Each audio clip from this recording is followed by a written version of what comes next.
사람이 죄를 지으면 벌을 받죠.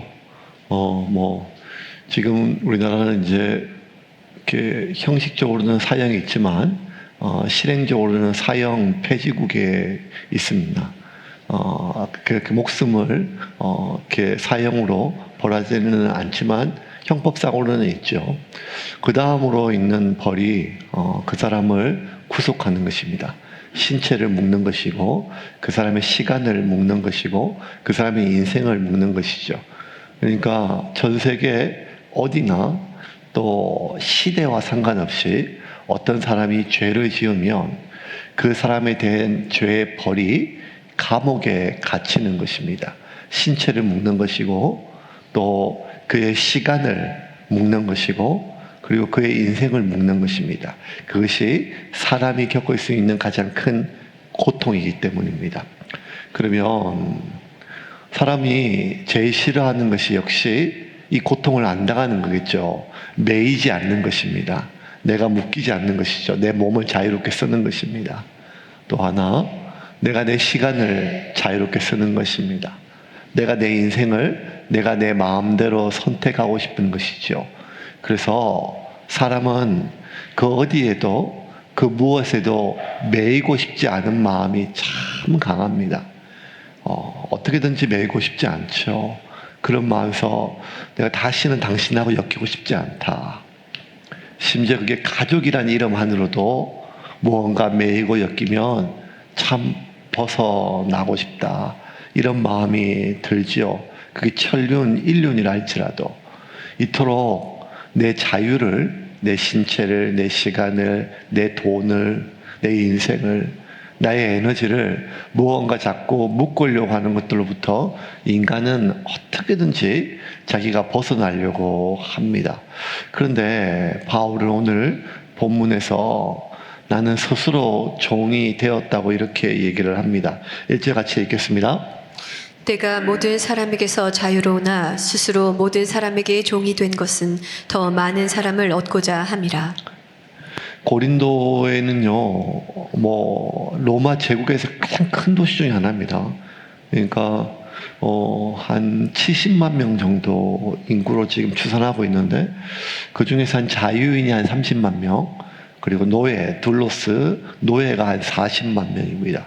70만 명 정도면, 이제 지금 같은 경우는 워낙 대도시도 많고 인구도 많지만, 굉장히 큰 도시입니다. 굉장히 큰 도시고, 그리고 큰 도시에 많은 사람들이 여러분, 자유인보다 노예가 더 많아요. 노예가 더 많습니다. 그 많은 사람들이 그 도시를, 이렇게 지탱하고, 또 일하고, 노동하고 하는 것들은 노예에 의해서 지탱하게 됩니다. 이 노예는 사고 팔리게 됩니다. 태어날 때부터 노예의 자식으로 태어난 사람도 있지만 상당수는 전쟁이나 아니면 빚을 졌거나 아니면 죄를 졌을 때 노예로 전락하게 됩니다. 그래서 이 노예가 굉장히 어렵죠. 우리가 장애인들도 선천적 맹인은 그래도 여러 가지 감각이나 좀 덜 답하는데 후천적 맹인 같은 경우는 이게 말도 못하게 답답하죠. 사는 게 참 힘들 정도. 그러니까 내가 자유인으로 태어났다가 자유인으로 살고 있는데 중간에 노예가 되면 이 고통은 말로 다할 수가 없습니다. 이 바울은 길리기아 다소 사람입니다. 그러니까 유대 땅에 태어난 정통 유대인이 아니라 헬라파 유대인이죠. 그는 좋은 가문에서 태어났고 어느 정도 교육을 받은 거 보니까 재력이 있는 집안에서 태어난 것 같습니다. 그러니 바울은 누구보다 자유인이었고 그리고 무엇보다 로마 시민권이 있는 사람입니다.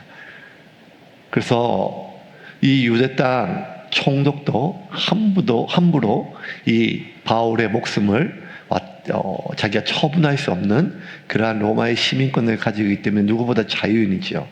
또 하나 바울은 하나님 안에서 자유했습니다. 그는 바울이 자기가 스스로 노예가 되겠다고 얘기를 합니다. 우리 19절 다시 한번 더 볼까요? 읽어볼까요? 내가 모든 사람에게서 자유로우나 스스로 모든 사람에게 종이 된 것은 더 많은 사람을 얻고자 함이라. 이게 여러분 뭔가 책임을 맡는 것은 참 부담스러워요. 참 부담스러워요.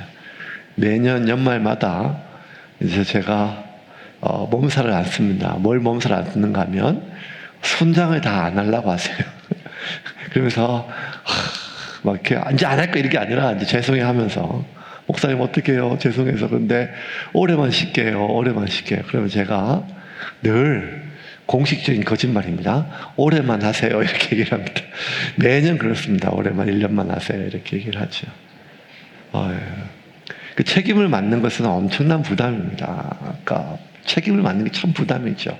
어떤 직책을 맡고 봉사를 맡고 섬김을 맡고 책임을 맡는 게 어떤 감투 자리를 하나 얻어서 완장차고 내가 낸데 이런 것보다 교회 안에 뭐 그럴 만한 일이 얼마나 있겠습니까? 대부분 섬김과 봉사이죠. 내 돈 쓰고 내 시간 쓰고 또 굳이 내가 이런 얘기를 들으면서까지 또 이런 오해를 당하면서까지 이렇게 안 하고 싶은 마음이 많잖아요. 그러니까 그 누구에게도 매이고 싶지 않은 거예요. 어떤 일에도 매이고 싶지 않고 내가 하고 싶은 대로 내 마음이 가는 대로 가고 싶은 게 우리 마음이잖아요. 그리고 점점 살다 보고 점점 이제 나이가 먹고 인생이 이제 점점 내가 살아갈 시간보다 살아온 시간들이 점점 많아지면 더 뭔가 사람한테 매이는 게 너무 피곤해요. 이제는 굳이 내가 내 마음을 이렇게 참으면서까지 이 사람하고 이렇게 계속 관계를 맺을 필요가 있냐. 내가 이 집안하고 내가 관계를 맺을 필요가 있나. 이런 생각이 들 정도로 무언가 매인다고 하는 것은 우리에게 너무 힘든 일입니다. 그런데 바울은 자기가 매이는 정도가 아니라 책임을 맡는 게 아니라 노예가 된다는 거예요.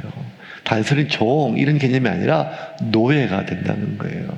노예는 내 마음대로 할 수 있는 게 아무것도 없잖아요. 바울이 왜 이렇게 스스로 노예가 되려고 하는가 하면 한 가지 이유밖에 없습니다. 어떻게든지 한 영혼이라도 내가 더 구원을 얻게 하기 위함입니다. 여러분, 바울이니까 또 예수님이니까 뭐 당연하지 이렇게 생각하지 말고 우리와 똑같은 성정을 가진 사람이고 우리와 똑같이 시험에 빠지기도 하고 실망하고 또 여기 뭐 로마서나 고린도 전후서를 보면 바울 역시 섭섭한 마음이 얼마나 많겠습니까? 다 표현하잖아요. 근데 그럼에도 불구하고 그런 마음들을 계속 억누르고 계속해서 이 길을 내가 내 스스로를 쳐서 복종하면서 내가 자발적으로 내가 자유인이지만 내가 노예로 살겠다라고 하는 이 바울의 마음 결심뿐만 아니라 바울이 그렇게 사는 것은 한 영혼이라도 더 구원을 얻게 하기 위함입니다. 그래서 바울이 구체적으로 어떻게 매이는가 하면 율법주의자들에게는 율법주의자처럼 내가 율법에 매이는 것처럼 살았어요. 또 율법이 없는 사람들에게는 믿음이 약한 사람들에게는 믿음이 약한 사람처럼 내가 고기를 먹어도 되고 신전에게 제사 음식을 먹어 아무 상관이 없지만 한 명이라도 그것 때문에 마음을 실족하는 사람이 있다면 나 죽을 때까지 고기를 먹지 않겠다. 그러니까 우리가 여러분 이런 것들을 결정하기가 참 어렵거든요. 근데 바울은 결정도 어렵지만 그렇게 죽을 때까지 실행했던 사람이에요. 어떻게 이럴 수가 있을까요? 우리가 그렇게 마음 먹을 수는 있어요. 우리 역시 그렇게 마음 먹잖아요. 내가 주님 위해 살겠습니다. 평생 주님을 헌신하겠습니다. 섬기겠습니다. 이렇게 마음 먹을 수는 있어요. 은혜를 받고 하기 때문에. 근데 그것을 평생 변하지 않고 이어가는 것은 너무 어렵습니다. 사람을 사랑하죠. 귀하게 여기는 마음이 우리한테 있습니다. 또 말씀도 가르치니까요. 그런데 그 사람을 계속 끝까지 사랑하기는 얼마나 어려워요. 근데 바울은 자기가 만나는 모든 사람에게 자기 스스로가 자기가 가지고 있는 신념이 있습니다. 누구보다 확실한 신념, 신학, 가치관, 지금까지 자기가 경험했던 모든 신앙의 경험들 다 있지만 누구를 만나든지 그에게 본질은 한 번도 흔들린 적이 없지만 그 본질을 담는 형식에 대해서는 최대한 맞춰줬어요. 22절과 22절 같이 읽겠습니다. 약한 자들에게 내가 약한 자와 같이 된 것은 약한 자들을 얻고자 함이요 내가 여러 사람에게 여러 모습이 된 것은 아무쪼록 몇 사람이라도 구원하고자 함이니 내가 복음을 위하여 모든 것을 행함은 복음에 참여하고자 함이라. 복음을 위하여 모든 것을 행했다는 모든 것을. 그러니까 율법주의자들에게는 이 할례가 그렇게 구원에 결정하는 문제가 아님에도 불구하고 이제 유대인들이 시험 될까봐 디모데에게 할례를 행하게 하잖아요. 또 할례가 없는 필요 없는 사람들에게 이방인들에게서는 단호하게 그 이방인들을 할례밖에 일부러 사람들이 할례를 종용하지 말라고 예루살렘까지 가서 그 많은 사도들과 함께 논쟁하고 싸우거든요. 바울의 모든 관심은 한 영혼이라도 복음을 통하여 하나님을 만나고 구원을 얻게 하기 위함입니다. 그래서 어떨 때를 보면 이렇게 율법을 되게 중요하는 것처럼 보이고 어떨 때는 율법이 아니라 그냥 뭐 자유롭게 결정하는 것처럼 합리적으로 그 시대에 따라서 어떻게 보면 바울이 줏대 없이 사람에 맞춰가지고 이리 갔다 저리 갔다 저 사람 뭐지? 이렇게 보입니다. 바울이 그런 오해를 참 많이 받았어요. 아니 저 사람은 왜 이렇게 줏대가 없지? 왜 여기서 이 말하고 왜 저기서는 저 말하고. 여러분 바울이 지키고자 했던 것은 자신의 신념이 아니라 바울이 지키고자 했던 것은 자기 이미지가 아니라 한 영혼이라도 더 구원을 얻게 하기 위한 간절한 마음이었습니다. 그러니까 몇 사람이라도 더 구원을 얻게 하기 위함이지요. 23절 다시 한번 볼까요? 방금 읽었던 그 말씀 같이 22절 23절 같이 읽겠어요. 약한 자들에게 내가 약한 자와 같이 된 것은 약한 자들을 얻고자 함이요 내가 여러 사람에게 여러 모습이 된 것은 아무쪼록 몇 사람이라도 구원하고자 함이니 내가 복음을 위하여 모든 것을 행함은 복음에 참여하고자 함이라. 이렇게까지 바울이 하는 이유는 아무쪼록 온 세상을 복음화시키고 이런 게 아니라 몇 사람이라도 합니다. 이게 중요합니다, 여러분. 오늘 바울은 이 유럽을 다 복음화하기 위해서 내가 이렇게 한다 하지 않았어요. 바울은 하나님이 내게 주신 소명을 내가 완수하기 위해서 한다 이렇게 하지 않았어요. 바울은 굉장히 단순했어요. 몇 사람이라도 구원받을 수 있으면 족하다는 거예요. 내가 이런 오해를 받아도 내가 이렇게 우유부단하고 때로는 내가 이렇게 융통머리 없는 것처럼 보여도 몇 사람이라도 구원을 받을 수 있다면 그게 어떤 교회를 세우고 복음화를 만들고 그리고 진짜 하나님의 선교를 완성하고 이런 대의와 명별이 아니라도 그냥 몇 사람이라도 구원을 얻는다면 자기 족하다는 거예요. 그 충분하다는 거예요. 여기서 여러분 바울의 진정성이 있습니다. 이런 게 소명이에요, 여러분. 어떤 부산 복음화, 민족 복음화, 세계 선교 이 귀한 거예요. 근데 자칫 잘못하면 이런 큰 목표 뒤에 우리가 숨을 수 있어요. 이런 대의와 명분에. 그게 아니라 우리가 하는 일의 가장 소중한 것은 단 몇 사람이라도 구원을 얻는 것입니다. 이게 바울만 그런 것이 아니라 주님의 가르침이잖아요. 이런 양 한 영혼을 찾기 위하여 온 들을 헤매시는 예수님의 마음처럼 한 영혼이 쳐다보다 귀하다는 것은 어떤 슬로건이나 캐치프레이즈가 아니라 모토가 아니라 예수님의 진심 어린 마음인 것처럼 어떻게든지 한 영혼이라도 구원 얻기 위함이 얼마나 귀한 일입니까? 그러므로 여러분 교회 안에서 일어나는 모든 일들은 교회 안에서 행해지는 모든 일들은 결국 한 영혼이라도 구원을 얻게 하기 위함임을 믿으시기를 바랍니다. 이번 주 토요일날, 이번 주 주일날 바자회를 통해서 한 명이라도 교회에 오면 좋겠습니다. 네, 한 명이라도 이렇게라도 교회에 와서 보니까 이 주일 하루 행사를 위해서 얼마나 준비를 많이 했습니까?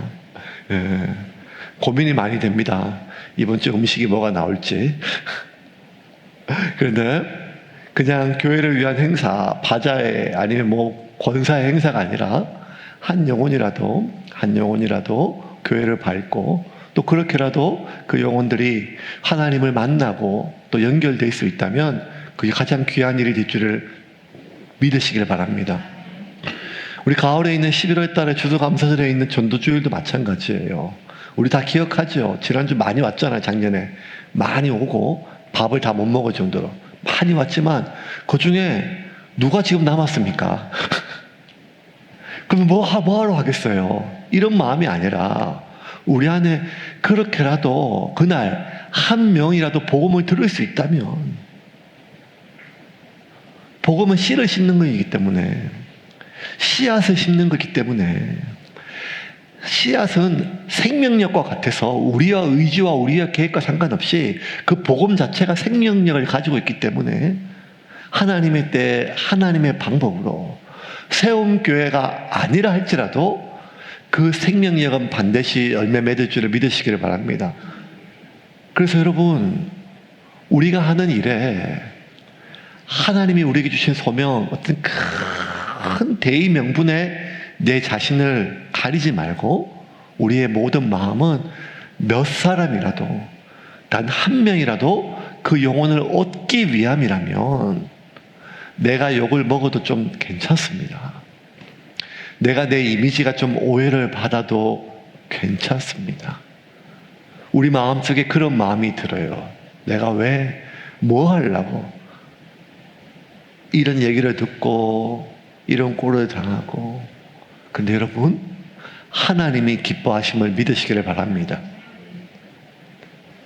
우리가 그 말씀을 붙들고 우리에게 주어진 길을 계속 가는 것이죠.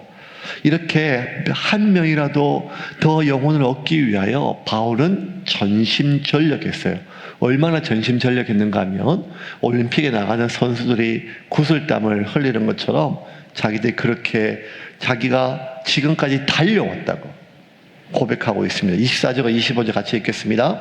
운동장에서 다름질하는 자들이 다 달릴지라도 오직 상을 받는 사람은 한 사람인 줄을 너희가 알지 못하느냐. 너희도 상을 받도록 이와 같이 다름질하라. 이기기를 다투는 자마다 모든 일에 절제하나니 그들은 썩을 승리자의 관을 얻고자 하되 우리는 썩지 아니할 것을 얻고자 하노라. 얼마나 이 로마 제국하는 스포츠가 아주 부흥했는가 하면요, 지금도 그 원형 경기장이 남아있는 데가 많잖아요. 그러니까 좀 규모가 있는 데는요, 7천 명 정도 수용이 된대요. 2000년 전에 2000년 전 7천 명 정도. 그러니까 얼마나 많은 사람들이, 그곳에 오는 사람들은 노예는 못 오고 자유인들만 오거든요. 모든 사람들이 4년에 한 번씩 열리는 올림픽이나 아니면 이런 스포츠전이 열리면 모든 일을 멈추고 경기장에 모여서 그렇게 경기를 집중하게 됩니다. 그러니 그곳에 참석하는 사람들은, 운동 가는 경기장들은 그 얼마나 영광이 컸는지 이 로마 제국의 역사를 살펴보면 그 경기장에서 우승이나 아니면 상을 받는 것이 얼마나 영광스러운가 하면 로마의 황제 중에 어떤 사람은 황제도 그 경기에 참여를 했어요. 친선 게임이 아니라 거기서 어떤 종목에 자기가 우승하기 위해서. 그 얼마나 영광스러운 것입니까? 그래서 많은 사람들이 최선을 다해서 준비를 하고 또 준비를 하고 준비를 해서 구슬땀을 흘리고 준비를 하지요. 바울은 자기가 지금 그 한 영혼이라도 얻기 위하여 지금까지 왔던 많은 여정들을 그 올림픽에 나가는 선수들처럼 단 한순간도 쉬지 않고 매일매일 구슬땀을 흘린 것처럼 다른 박질하는 선수처럼 달려왔다고 자기가 고백을 합니다. 그 한 번 짧은 순간이죠. 그 경기하면 달리는 순간, 그 높이 뛰고 멀리 뛰는 한 순간, 그 짧은 순간이지만 그 짧은 순간을 위해서 얼마나 반복적으로 훈련을 하겠습니까? 준비를 하겠습니까? 근데 여러분, 그 준비는요, 두 가지로 딱 요약됩니다. 하나는 뭔가 하면 반복적인 연습이고 또 하나가 반복적인 절제입니다. 오늘 주님께서 오늘 본문을 통해서 오늘 우리에게 주시는 이 말씀입니다. 우리가 우리에게 주신 그 소명을 완수하기 위하여 달려가기 위해서는 기억하십시오. 반복적인 연습과 반복적인 절제가 필요합니다. 그게 준비입니다. 이 준비 과정을 거치지 않으면 여러분 마음으로 이루어지는 게 아닙니다. 결단으로 이루어지는 게 아닙니다.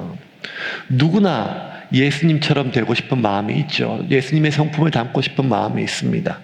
누구나 예수님께서 우리에게 주신 소명의 길을 감당하고 싶은 마음이 있습니다. 많은 사람, 예수님의 12제자 가운데 누구도 예수님을 배가반하고 싶은 사람이 아무도 없었습니다. 전부 다 다른 사람은 다 예수를 버릴지라도 나는 예수님을 버리지 않겠습니다. 끝까지 주님이 주신 사명을 감당하겠습니다. 그 마음 진심이었어요. 그런데 여러분, 그런 결단한 사람이 십자가를 진 것이 아니라 그날 밤에 밤을 새워 기도한 사람만이 십자가를 졌어요. 예수님께서 마지막 겟세마네 동산에서 십자가 지기 전에 너무 마음이 힘드니까 12제자 중에서 특별히 3사람, 마음을 깊이 나눴던, 어디를 가든지 데리고 다녔던 베드로와 야고보와 요한, 이 3사람을 데리고 얘기를 했어요. 딴 거 하지 말고 오늘 밤 나하고 좀 같이 있어달라. 깨어 있어달라. 인생에서 제일 힘든 순간이었습니다. 예수님께서 그렇게 말씀하셨는데 기도하고 내려오니까 다 자고 있었어요. 또 깨워서 얘기하죠.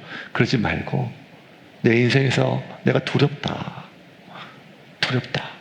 나와 함께 깨어 있어달라. 네. 예수님 기도하고 오니까 또 자고 있었어요. 몇 번이나. 결국 어떻게 됐어요? 그 이튿날 예수님께서 십자가에 달릴 때 다 도망갔잖아요. 다 도망갔어요. 누가 십자가를 지는가 하면 십자가를 지고 싶은 사람이 십자가를 지는 게 아닙니다. 내가 십자가를 지겠다고 장담하는 사람이 십자가를 지는 게 아닙니다.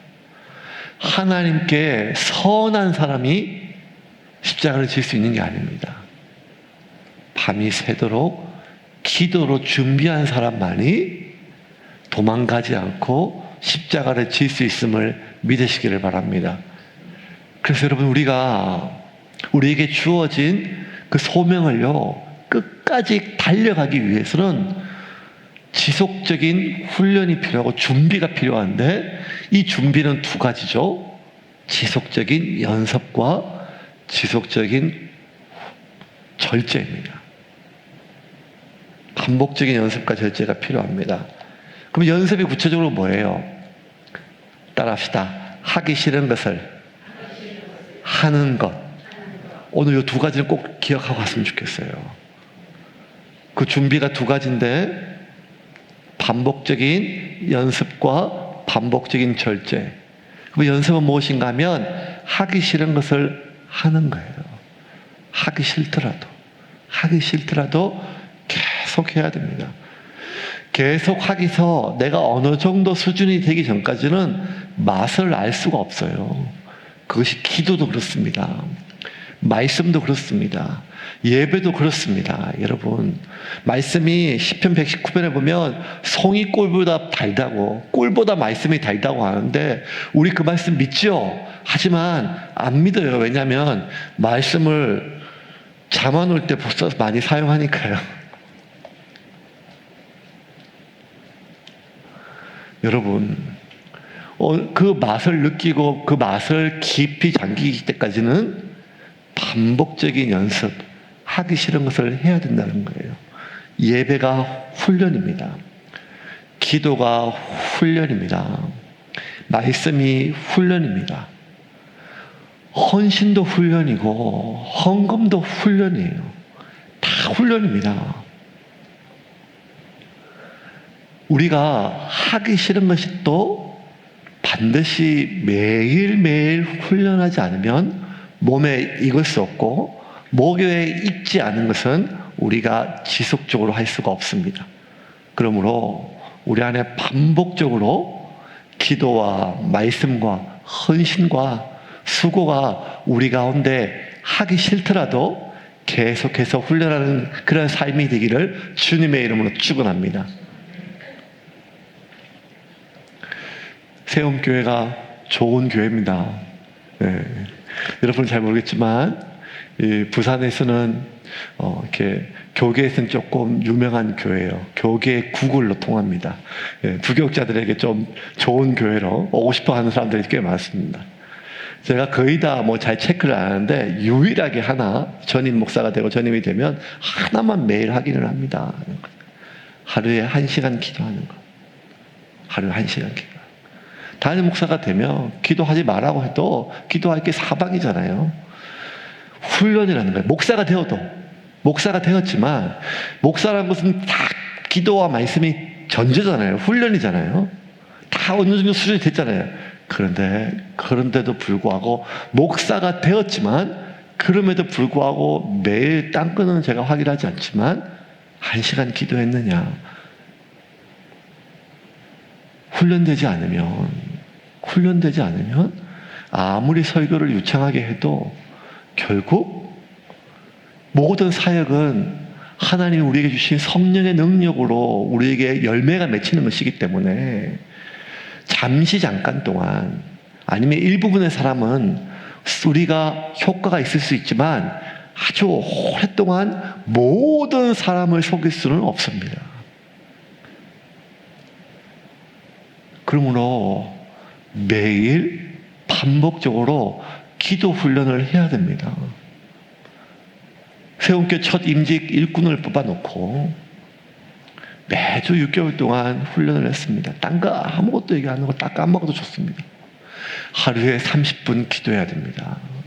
하루에 30분 기도해야 됩니다. 얼마나 유치하게 그랬는가 하면 주일 저녁에 강의 전에 출석을 불렀어요.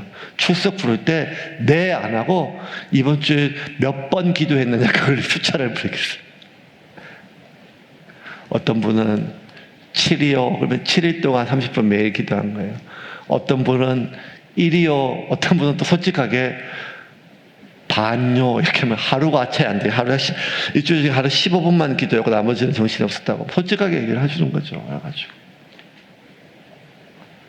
그래도 임직자로 뽑혔다면 어느 정도 기도 훈련, 말씀 이런 거 다 전제가 됐다는 거 아니겠어요?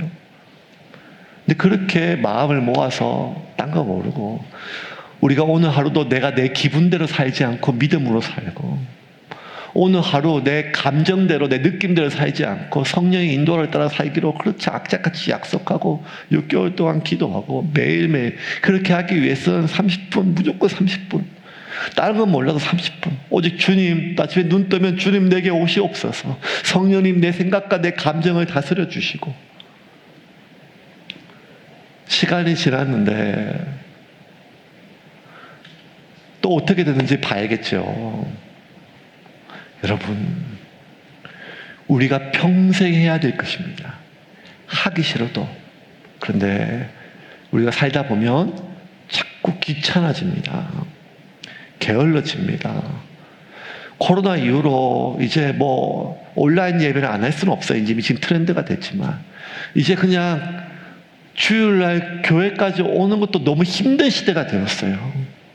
예배조차 드리는 것조차도 이렇게 가다가서는 그냥 나 마음으로 하나님을 믿어 이게 아니라 몸에 배지 않는 것은 결단코 우리가 끝까지 할 수가 없는 것입니다. 그러므로 기도는 훈련해야 됩니다. 말씀은 훈련해야 됩니다. 예배는 훈련해야 되고 섬김도 훈련해야 되고 헌금도 훈련해야 되고 봉사도 훈련하고 나눔도 훈련해야 됩니다. 그리고 바울이 그 누구보다 뛰어났던 바울도 자기가 마지막까지 이 소명의 길을 가기 위해서는 반복적으로 연습했다고 고백하고 있습니다. 그래서 디모데에게 보내는 편지에 디모데에게 너는 말씀 읽는 것과 권하는 것, 성경을 읽고 기도하고 사람을 가르치는 일에 있어 전심전력하라고 편지에 눈물로 호소하고 있습니다. 또 하나 우리가 끝까지 우리의 주신 이 소명의 길을 가기 위해서는 우리가 절제해야 됩니다. 절제는 뭐 단순하죠. 하고 싶은 것을 참는 것입니다. 계속해서 참죠. 절제가 더 중요합니다, 여러분. 100g의 체지방을 빼기 위해서는 10시간 운동하는 것보다 초코파이 하나를 안 먹어야 됩니다. 이게 더 중요해요, 여러분. 만약 연습과 절제 중에 뭐가 더 중요하? 둘 다 중요하지만 더 중요한 게 있다면 어쩌면 연습보다 절제가 더 중요합니다. 일주일을 연습해도 하루 절제하지 못하면 다 허당이 되는 것입니다. 그런데 우리가 자꾸만 육체의 욕구에 우리의 정신적 의지가 넘어지게 됩니다. 점점 그렇게 됩니다. 세상은 우리를 좀 더 자자, 좀 더 눕자. 하나님께서 우리에게 오늘 이 본문을 통해서 오늘 나에게 주시는 메시지가 있음을 분명히 믿으시기를 바랍니다. 누군지는 모르겠어요. 우리 다 해당되죠. 어쩌면 또 오늘 온라인으로 또 언제 나중에 영상으로 이 설교를 듣는 분 중에 기억하십시오. 오늘 하나님께서 오늘 이 메시지를 나에게 주는 것입니다. 지금 내게 필요한 것은 바른 가르침, 깊은 가르침 뭐 이런 게 아니라 너무 단순하지만 가장 기본적인 기본이 안 된 상태에서 좋은 가치만 얘기하는 머리만 살아있는 사람들이 얼마나 많습니까? 온갖 것 다 비판할 줄 아는데 정작 자기 자신에게는 전혀 절제하지 못해요.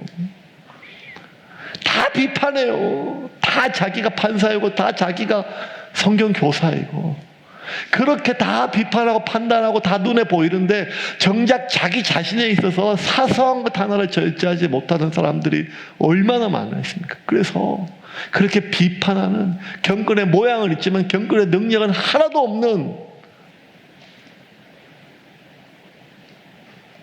그런 사람들이 점점 늘어가고 있는 이 상황 속에 나 역시 그렇지 않는지를 돌아보고 하나님은 오늘 우리에게 말씀해 주시는 것은 하기 싫은 것을 해야 되는 것입니다. 그리고 하고 싶은 것을 절제하는 것입니다. 하고 싶은 말도 절제하고 하고 싶은 일도 절제하며 하고 싶은 욕구들을 절제해야 될 때 왜? 목표가 명확한 거죠. 한 영혼이라도 더 얻기 위함입니다.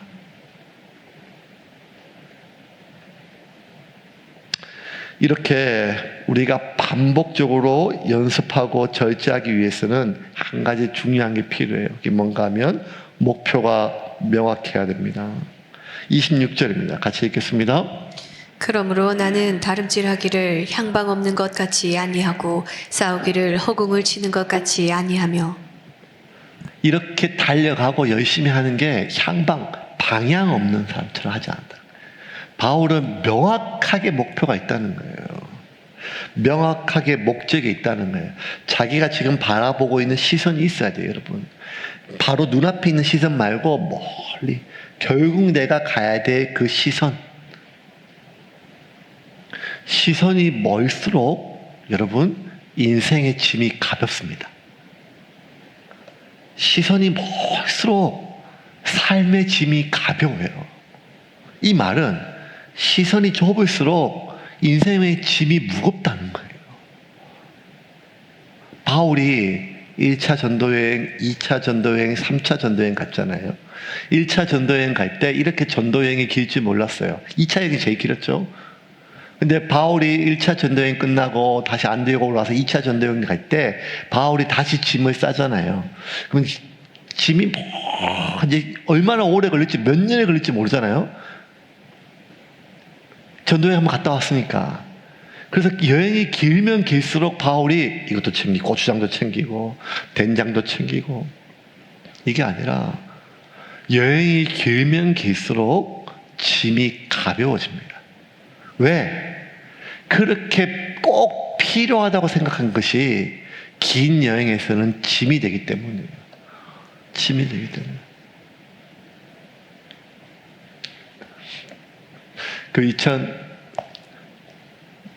몇 년 기억도 안 납니다. 제주도에 한 1년 살 때, 첫 번째 숙진하고 두 번째 있을 때, 하도 이제 애들도 그렇고 집사람도 그렇고 제주도에 2년이나 살았는데 2000년도 살고 또 2012년 살았는데 한라산을 한번 알러 가는 게 말이 되냐? 저는 바다는 좋아하는데 산은 별로 안 좋아하거든요. 산은 바라보는 것이 정복하는 게 아니거든요. 그렇게 생각하고 있어요. 산은 존중해야 된다. 그렇게. 근데 막 하도 이제 한라산 해가지고 집사람도 이제 막 하도 이제 애들 그렇게 해가지고. 이제 가는데 바리바리 싸갔어요. 바리바리. 그때 진짜 가방 안에 지금 생각하니까 진짜 히말라야 올라가는 짐을 다 싸가지고 올라갔던 것 같은 느낌이 해가지고 그래가지고 막 별의별 근데 얼마나 애들 둘 데리고 가는데 막 그냥 이것도 있어야 되고 이것도 있어야 되고 집사람은 또 걱정이 되잖아요. 애들 데려가고 가니까 추우면 어떡하냐, 더우면 어떡하냐, 배고프면 어떡하냐. 그래가지고 그 가방 안에 뭐 얼마나 많이 넣었는지 막 해가지고 무거워 죽는 줄 알았어요. 근데 중간쯤 막 헥헥헥 올라갔더니만 중간에 무슨 진달래 산장이 있는데 그거 다 팔아요. 집에 갔던 거 대부분 그거 다 팔더라고요. 그래도 하여간 막 중특 가니까 이제 애들도 힘들다고 집사람도 힘들다고 하고 다 끌고 올라가는데 짐도 못 고 인생의 짐이 막 다 버리고 싶더라고요. 그래서 또 산장에 갔는데 또 어디 중간에 가가지고 또 짐을 풀어봤거든요. 풀어봤는데 제가 막 화가 막 올라왔어요. 뭔가 하면 그 깊은데 어디 있는지 모르고 깊은 보니까 어떤 그 큰 유리 그릇 안에 이따만 고구마가 막 잔뜩 있는 거예요. 잘 기억도 안 나요. 화가 확 올라오더라고요. 이걸 왜? 한 반나절 올라갔다 내려올 건데 이런 생각이 들고. 한 번도 안 가봤으니까 걱정이 되죠. 애들 데려가니까 또 걱정이 되죠. 비가 오면, 추우면, 배가 고프면. 그렇게 생각되면요. 이것도 필요하고, 저것도 필요하고, 저것도 필요하고, 저것도 필요하고, 담다 보면요. 다 필요해요. 근데 여러분, 여행에서 제일 중요한 것은 필요한 것을 챙기는 게 아니라 짐이 가벼운 거예요. 그 여행이 길면 길수록 짐은 가벼워야 되는 거예요. 길면 길수록. 그러면 우리가 달려갈 길이 올 1년 하고 말 게 아니고 이번 주 한 주 하고 말 게 아니라 우리가 마지막 호흡이 끝나는 그 순간까지 마지막 순간까지 우리가 달려갈 길이잖아요. 그러면 우리가 우리의 시선이 그 긴 여정을 바라볼 수만 있다면 버리기가 쉽습니다. 꼭 필요해 보이지만 왜 필요해 보이는가 하면 내가 지금 여기만 생각해서 그래요. 내가 지금만 생각해서 그래요.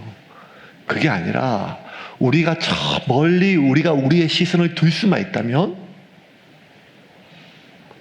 버리기가 얼마나 쉬운지 모릅니다.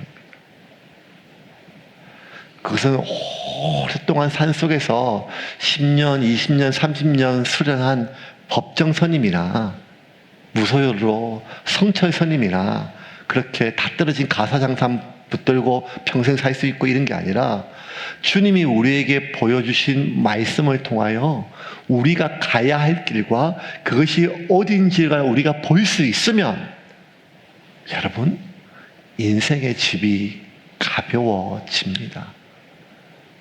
결국 우리가 이 긴 여정을 갈 뿐만 아니라 우리는 하나님 앞에 서게 되잖아요. 주님 앞에 설 것입니다. 오직 주의 사랑에 매여 주님 앞에 설 것입니다. 내가 주님 앞에 서게 되는 그 긴 여정을 결국 주님 앞에 설 것을 우리가 기억하면 사람 앞에서 그게 그렇게 중요한 게 아니죠. 주님 앞에 서니까요. 그러므로 우리가 지속적으로 반복적으로 훈련해야 되는데 그것은 반복적인 연습과 절제입니다. 어떻게 우리가 반복적으로 하기 싫은 것을 계속하고 어떻게 우리가 반복적으로 챙기고 싶고 붙잡고 싶고 내가 필요해 보이고 하는 많은 것들을 절제할 수 있는가 하면 우리가 명확한 목표를 가지고 사는 것입니다. 그것이 무엇인가 하면 우리 앞에 계신 주님을 바라보는 것입니다. 우리가 가야 될 표대를 계속 봐야 되는 것입니다. 우리가 현재 내가 오늘 처해진 그 사람이 내게 쏟아붓는 그 말에 함몰되어서 나의 인간의 존엄성을 잃어버리지 말고, 내가 오늘 지금 당장 내 삶에 있는 많은 것들에 함몰되어 가지고 내가 누구인지를 잃어버리지 말고, 내가 내 앞에 계신, 저 앞에 계신 주님을 바라보고 내가 달려갈 그 길 앞에 내가 소명자임을 기억할 때 비로소 우리는 우리의 길을 갈 수가 있는 것입니다. 이제 말씀을 좀 정리하겠습니다. 여러분, 하나님이 우리에게 주신 소명이 있습니다. 그 소명은 크고 원대하고 멋있는 것이 아닙니다. 몇 사람이라도 나를 통하여 복음을 전해 듣고 그에게 심겨지는 복음이 자랄 수 있도록 우리가 가라지를 뽑고 풀을 뽑고 그를 돌보아 그 영혼이 구원을 받아 천국 갈 수 있다면, 우리가 지금 챙기는 수많은 것들은 아무것도 천국에 갈 수 없지만, 결국 우리가 천국에 가져갈 수 있는 유일한 것은 내 몸뚱아리조차 가져갈 수 없지만 그 영혼을 우리가 내 상급으로 만날 수 있습니다. 그 상급이 내 자녀일 수 있고 내 가족일 수 있고 내 손원일 수 있으며, 수년간 이 찢고 볶는 관계 속에 있는, 도대체 주님 내가 언제까지 참아야 됩니까 하는 그 사람일 수도 있습니다. 하지만 기억하십시오. 그게 바울이 걸었던 길입니다. 바울은 유럽을 복음화하고 이 땅에 기독교의 체계를 세우며 교회를 세우기 위하여 그 먼 길을 달린 것이 아니라, 늘 바울은 몇 사람이라도 구원을 얻는다면 내가 그의 종이 되겠다. 내가 마땅히 내 마음대로 할 권리가 있고, 그렇게 할 권리, 그렇게 안 할 권리, 그렇게 말할 수 있는 권리, 그렇게 말 안 할 수 있는 권리, 그 모든 것들이 있지만 그 모든 것들을 내려놓고 종으로 살았던 이유는 한 가지입니다. 내가 달려가야 될 그 길을 받기 때문입니다.